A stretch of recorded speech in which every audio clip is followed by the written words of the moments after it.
Halo semua, bagaimana kabar kalian hari ini? Semoga dalam keadaan sehat dan selalu dalam lindungan Tuhan Yang Maha Esa. Seperti biasa nih, sebelum masuk ke ceritanya, Mimin mau ingatin buat kalian untuk tekan tombol subscribe. Dan tekan tombol loncengnya terlebih dahulu, biar nggak ketinggalan video-video terbaru dari channel ini ya. Selagi nonton, bisa kalian sempatkan tekan tombol like dan tinggalkan komen kalian di bawah, biar makin rame video kita yang satu ini. Disclaimer, untuk para subscriber channel Storytime, cerita ini hanya karya fiksi. Segala tindakan yang ada dalam ceritanya hanyalah imajinasi semata. Kami tegaskan bahwa video ini tidak bermaksud mendorong atau mempromosikan tindakan kekerasan dan tindakan berbahaya apapun. Dimohon untuk kalian dapat memahaminya dengan baik. Tanpa menunda dan banyak basa-basi, langsung masuk ke ceritanya. Cerita kita lanjutkan. Di pembahasan terakhir, Ma Tingsu menunjukkan pedang pemberian dari ayahnya Ma Fengji, yang merupakan satu dari 5 pedang milik pemimpin aliansi sebelumnya. Semua orang terpesona. Mereka menganggap Ma Tingsu menjadi orang penting. Ma Tingsu juga menyarankan untuk mereka melakukan pertemuan rutin, dan itu disetujui oleh para undangan. Ma Tingsu tersenyum penuh arti memandang semua orang yang ada di hadapannya. Semua orang mengangkat cangkir mereka tinggi-tinggi. Atmosfer memanas dan mereka bersulang. Sigon, pengawal Ma Tingsu, mengambil pedang dari Ma Tingsu dan membawanya pergi keluar aula. Beliduan yang melihatnya bersiap untuk melakukan sesuatu. Sigon perlahan memindahkan sempoa yang melekat pada penyimpanan. Saat angka sejajar dengan benar, penyimpanan dibuka dengan keras. Dia membungkuk untuk menempatkan Heavenly Sword ke penyimpanan. Saat berikutnya, dia memutar tubuhnya dan menarik pedang dengan kecepatan kilat. Sebelum pedang itu sepenuhnya ditarik, sebuah tinju mendarat di wajah Sigon, mengirimnya terbang mundur. Tubuhnya membentur dinding dan Sigon langsung jatuh pingsan tidak sadarkan diri. Yang tidak lain itu adalah ulah Beliduan. Dia bergumam, jika ia bertarung dengan Sigon secara normal, hasilnya tidak dapat diprediksi. Tapi ini adalah penyergapan. Penyergapan yang dicoba olehnya yang terkuat di dunia. Dengan 24 tahun Qi, Sigon yang telah dirobohkan berada dalam keadaan tidak sadar. Beliduan melihat ke arah penyimpanan dan mendapati ada 2 kotak dan 1 pedang. Tidak ada waktu untuk memeriksa apa yang ada di dalamnya.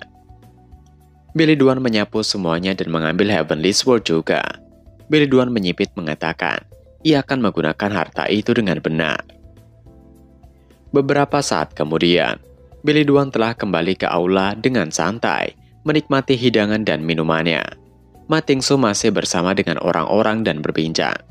Saat itu, pemimpin Sindikat yang datang dengan ekspresi sedikit khawatir dan tidak biasa. Dia mendekati Ma Tingsu dan kemudian membisikkan sesuatu. Saat itu, ekspresi Ma Tingsu terdistorsi dan terbelalak. Beliduan yang asik menyesap minumannya menebak bahwa sepertinya kabarnya telah terdengar. Di sisi Ma Tingsu, dia dengan ekspresi kesal dan dingin mengatakan pada seluruh tamu undangan bahwa jamuan telah berakhir saat itu juga. Semuanya dipersilakan untuk kembali. Tentu saja, pembubaran yang tiba-tiba membuat orang bingung dan sekaligus penasaran.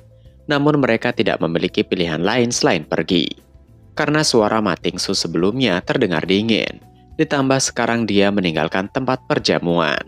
Mereka memandang kepergian Ma Tingsu, dan kemudian mereka menyusul untuk membubarkan diri. Di sisi Beliduan, dia masih santai tanpa ada perasaan bersalah atau apapun. Dia hanya menyesap tehnya dan bergumam. Saat ini, pesta perjamuan yang sebenarnya baru dimulai.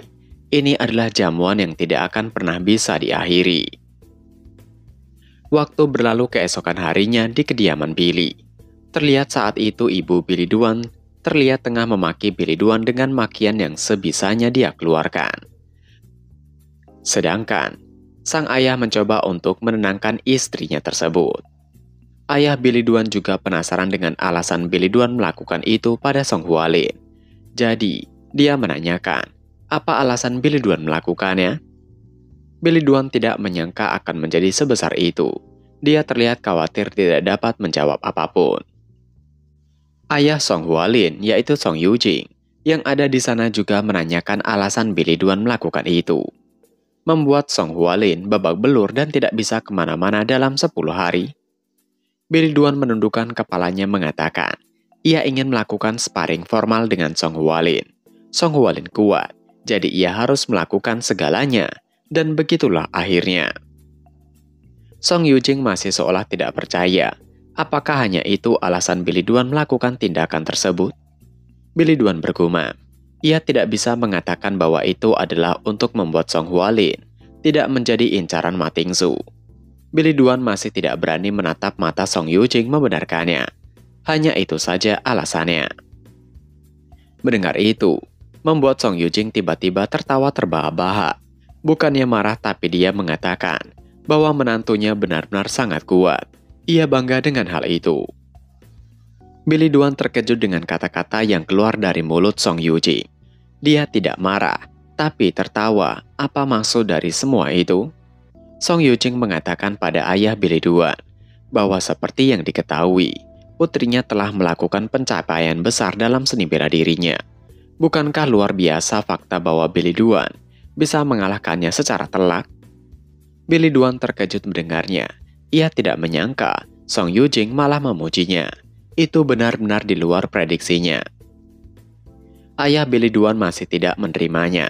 Dia mengatakan, meski begitu, itu tetap menjadi kesalahan Billy Duan.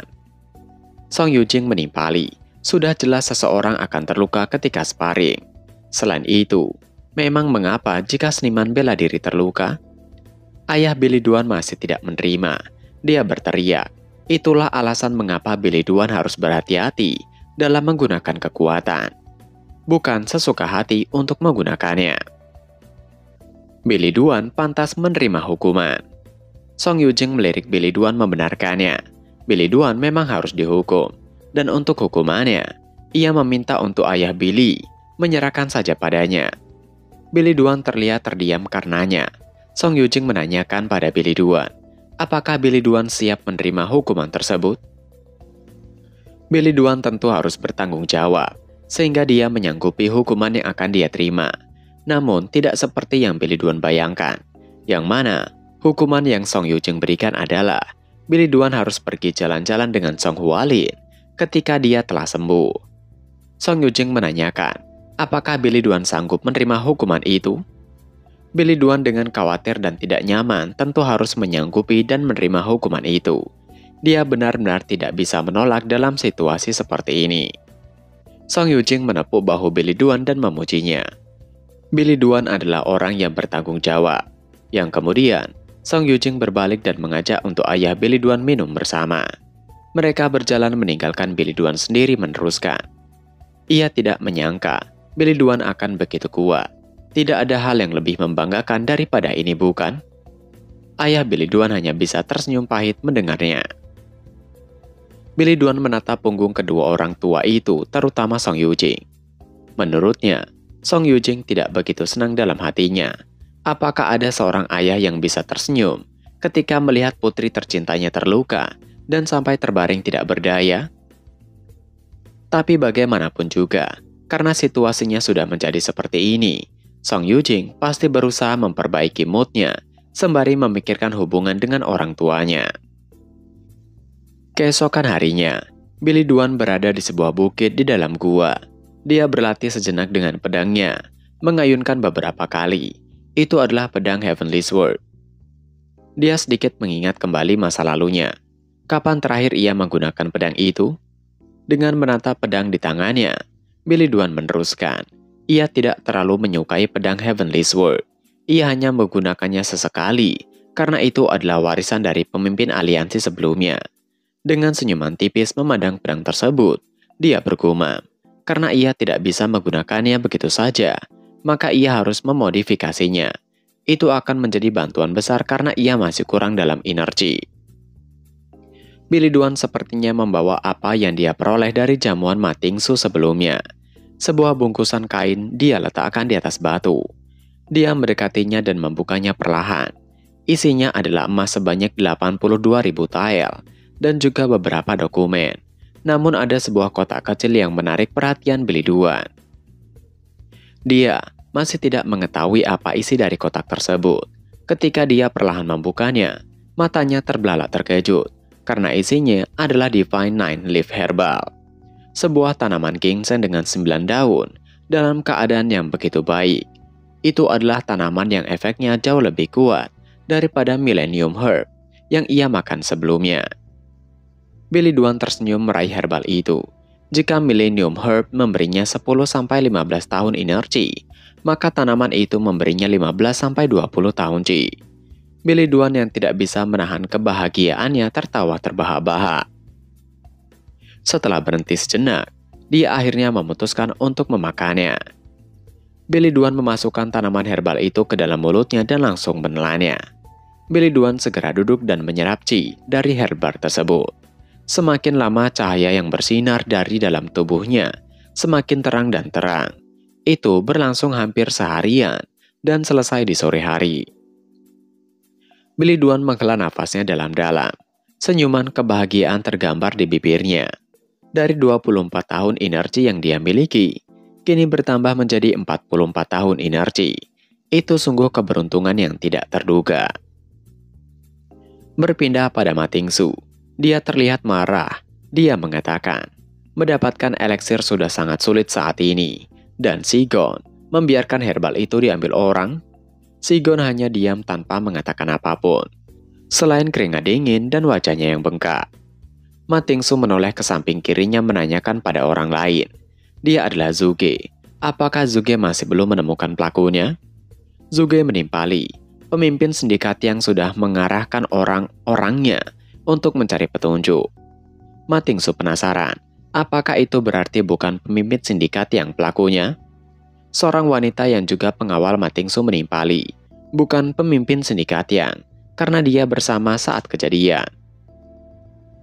Zuge menambahkan, yang lebih penting, tidak ada orang, tentu berlaku juga untuk pemimpin sindikat yang bisa mengalahkan petarung murim Sigon dalam satu serangan. Mendengar itu membuat Ma Tingsu terdiam. Tiba-tiba wajahnya mengeras dan matanya melotot, membentak. Apakah Zuge pelakunya? Karena hanya Zuge yang mampu melakukannya. Zuge sedikit kesal karena dituduh. Dia meminta untuk Ma Tingsu tenangkan diri.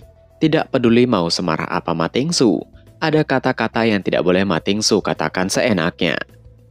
Ma Tingsu masih mencurigai mereka yang ada di sana. Sekarang kecurigaannya jatuh pada wanita pengawalnya. Namun Sigon segera mengatakan bukan wanita itu juga. Yang menyerangnya adalah seorang laki-laki. Zuge menanyakan, apakah Sigon bahkan tidak melihat wajahnya? Mungkin saja Sigon mengatakan itu karena harga dirinya. Sigon kesal menatap Zuge dengan tajam. Apakah Zuge mencoba menghinanya? Zuge menghela nafasnya dalam-dalam. Ia tidak menghina. Ia hanya mengatakan kemungkinan yang terjadi. Sigon masih bersikeras. Sudah ia katakan berkali-kali, yang menyerangnya adalah seorang laki-laki. Zuge membelai kumisnya dan menghentikan perdebatan itu. Sigon menambahkan, ia tidak menyangka itu karena dia kalah.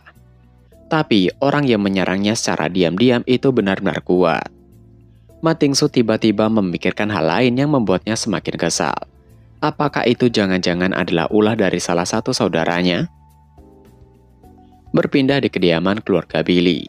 Terlihat Billy tengah ada di lapangan latihan dengan pedang Heavenly Sword.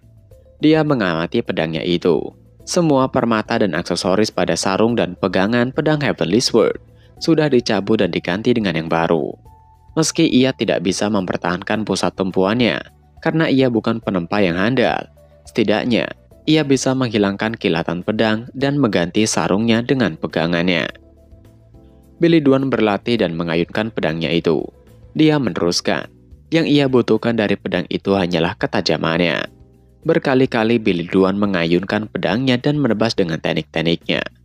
Berkat kejadian itu, ia berhasil mendapatkan pedang yang berguna dan energi. Setara dengan 10 tahun karena herbal yang ia makan sebelumnya. Dan energi, tambahan dari eliksir yang dia beli dengan uang Ma Tingsu. Berpindah di keluarga Song. Song Hualin yang wajahnya terlihat masih ada bekas memar menampakkan senyuman di sudut bibirnya. Pengawalnya tentu heran. Bisa-bisanya Song Hualin masih tersenyum dengan kondisi seperti itu. Song Hualin menimpali, ia sudah bukan menjadi anak-anak, jadi ia tidak boleh menangis jika dihajar bukan? Pengawal itu mengatakan, ia tidak bisa memaafkan Billy Duan, bisa-bisanya dia. Namun kata-katanya disela oleh Song Hualin. Yang mana, ia tidak berniat menyalahkan Billy Duan. Song Hualin merenung mengingat adegan di mana dia bertarung dengan Billy Duan. Ia sudah mempelajari seni bela diri dari kecil dan banyak melakukan duel latihan. Tapi ia tidak pernah melakukan duel latihan seperti itu. Ia bingung bagaimana ia harus menjelaskannya. Dengan senyuman dia bergumam. Itu terasa seperti pertarungan sungguhan. Entah mengapa ia merasa lega ketika terkapar waktu itu dikalahkan Billy Duan. Rasanya seperti beban yang memberatkannya selama ini menghilang. Pengawal Song Hualin menghela nafasnya bingung. Ia tidak bisa memahami Song Hualin sama sekali. Song Hualin berdiri dan berjalan ke arah jendela bergumam. Memang itu benar, tidak akan mungkin bisa untuk memahaminya. Bahkan ia juga tidak bisa memahaminya sendiri. Senyuman Song Hualin tergambar lagi ketika menatap jauh keluar jendela. Kembali di kediaman keluarga Billy. Guantao saat itu tengah melaporkan bahwa hasilnya seperti yang Billy Duan katakan. Ma Tingsu membeli tanah di pinggiran kota Jinan untuk mendirikan akademi bela diri. Kesepakatannya sudah tercapai. Pembangunan besar-besaran akan dimulai. Namun, Ma Tingsu membeli tanah itu dengan harga yang sangat murah. Tatapan Guantao penuh kecurigaan ketika meneruskan. Saking murahnya, harganya menjadi tidak masuk akal. Billy Duan juga terkejut mencoba untuk mengkonfirmasinya. Apakah pemilik tanah menjual tanahnya dengan harga yang sangat murah? Guantao menjelaskan, awalnya pemilik tanah tidak mau menjualnya, tapi tidak lama setelah penolakan penawaran itu, terjadi sesuatu pada keluarga pemilik tanah yang mengakibatkan putri pemilik tanah binasa. Terjadi kebakaran di rumahnya. Bukan itu saja, sebulan kemudian, putra sulung pemilik tanah terluka setelah terjatuh dari kuda, dan ibu dari pemilik tanah binasa tiba-tiba setelah memakan makanannya. Pengurus rumah yang menentang penjualan tanah dihabisi oleh orang yang tidak dikenal. Mereka melaporkannya pada cabang aliansi murim, tapi tidak ada tindakan dan hanya dianggap kejadian yang tidak berhubungan. Pada akhirnya, pemilik tanah terpaksa menjual tanahnya dan meninggalkan Jinan bersama keluarganya. Billy Duan menggenggam erat tangannya ketika mendengar tindakan semena-mena itu. Dia mengatakan, apa Ma Tingsu sendiri yang datang untuk menandatangani kesepakatannya? Menurut Guantao, bukan Ma Tingsu sendiri yang melakukannya, melainkan Zhuge. Billy Duan seperti mengenal Zhuge. Dia menggigit bibirnya dan bergumam, rubah licik yang tidak berguna. Ia yakin, Zhuge mengandalkan berbagai cara untuk mendapatkan sisi baik Ma Tingsu. Guantao yang merasa iba menanyakan, bagaimana bisa manusia melakukan tindakan seperti itu? Billy Duan menjawab santai bahwa mereka bukan manusia. Mana mungkin manusia melakukan tindakan seperti itu bisa dianggap manusia. Guantao memohon pada Billy Duan. Ia mohon untuk Billy Duan beri orang-orang itu pelajaran. Wajah Guantao sedih ketika meneruskan. Ia meminta Billy Duan melakukan itu karena kekuatan yang ia miliki tidak cukup kuat. Billy Duan tidak banyak bicara. Dia mengatakan untuk serahkan padanya. Waktu berlalu di sore hari. Di jalanan setapak di tengah pohon bambu, Zhuge terlihat tengah berjalan seorang diri. Dia bergumam. Lewat kejadian ini, ia mendapatkan kepercayaan Ma Tingsu. Ia memang tidak suka mengurus bocah nakal seperti Ma Tingsu. Meski begitu, Ma Tingsu tetap anak dari pemimpin aliansi murim. Dia akan menjadi bantuan besar baginya di masa depan. Tiba-tiba, Zhuge merasakan ada sesuatu. Dia merasakan keberadaan orang yang mengikutinya. Tanpa menunda, dia langsung menebaskan pedangnya. Saat itulah, terungkap seseorang yang mengenakan topeng, pakaian serba hitam, menghunuskan pedang dan menatap tajam ke arah Zhuge. Dan, chapter pun berakhir. Nah, itu tadi adalah pembahasan manhwa Return the Heavenly Demon part ke-15. Seperti biasa sebelum mengakhiri video ini, Mimin ingatkan untuk kalian bahagia dan sehat selalu. Terima kasih sudah menonton video ini dan sampai jumpa lagi di video selanjutnya. Jana.